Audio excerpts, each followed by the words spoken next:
विद्यार्थ्यांनो, माझे नाव माधुरी राजभर आहे. मी तुम्हाला हिंदी हा विषय शिकवणार आहे. आज विद्यालय तुमच्या स्वागत करत आहे. आज जो आपला तिसरा धडा आहे त्याचं नाव काय आहे? कबीर. या धड्यात हा तिसरा सीझन आहे. तर तिसरा सीझन मध्ये काय दिले आहे चला बघूया. बघा, पहिला आपण काय बघणार आहे? शब्दार्थ. काय बघणार आहे? शब्दार्थ. तर पहिला हिंदीतून हिंदी आणि मराठी. तर पहिला काय आहे? व्यक्तित्व. काय आहे?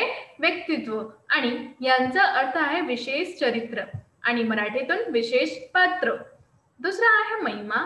त्याचा अर्थ आहे गौरव, महानता आणि मराठीतून गर्व, महानता. दृष्टिकोन म्हणजे नजरिया आणि विचार, परिप्रेक्ष्य. फक्कड म्हणजे मस्त आणि मराठीतून पण मस्त. आता इथे बघा, अनुकरण म्हणजे काय? नकल आणि मराठीतून कॉपी करा म्हणजे नकल करा. चेष्टा आहे कोशिश आणि इथे प्रयत्न. हठयोग म्हणजे योग का एक प्रकार, मराठीतून एक प्रकाराचा योग. विरत म्हणजे विमुख आणि मराठीतून परक्या. काय? परक्या. अवधूत म्हणजे संन्यासी आणि मराठीतून पण संन्यासी. कातर म्हणजे परेशान, मराठीतून काळजीत. काय? काळजीत. तर हे झाले आपले शब्दार्थ. दुसरा बघूया.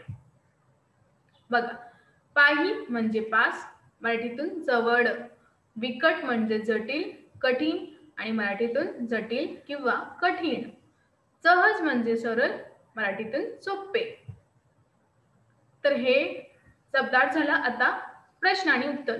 सूचना के अनुसार कृतियां कीजिए. पहिला काय? कबीर की विशेषता. अभी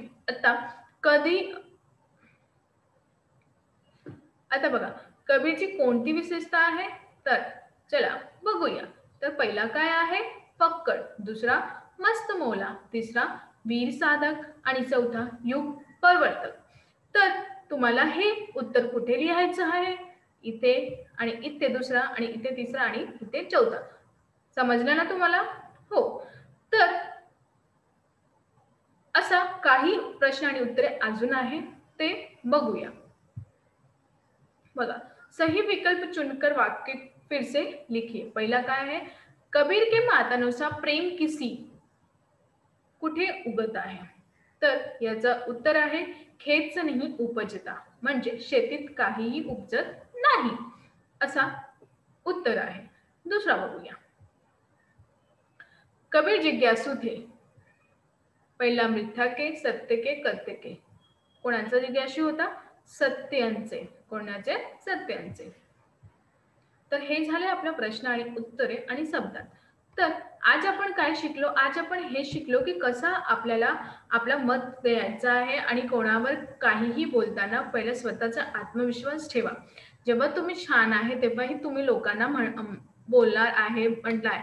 जेव्हा तुम्ही वाईट स्वतः करणार आहे तेव्हा तुम्ही नाही बोलू शकता. कारण की जेव्हा तुम्ही वाईट आहे आणि तुम्ही बोलणार आहे तेव्हा लोक तुम्हाला हसणार, तुमची मस्करी करणार, हे पण करणार. तर पहिलं तुम्ही स्वतःचा वाईट नको वागू, वाईट नको बोलू, वाईट नको करू म्हणूनही तुम्ही लोकांना म्हणाले आहे आणि बोलते और लोक तुमचं ऐकत आहे जेव्हा तुम्ही वाईट नाही असणार. धन्यवाद.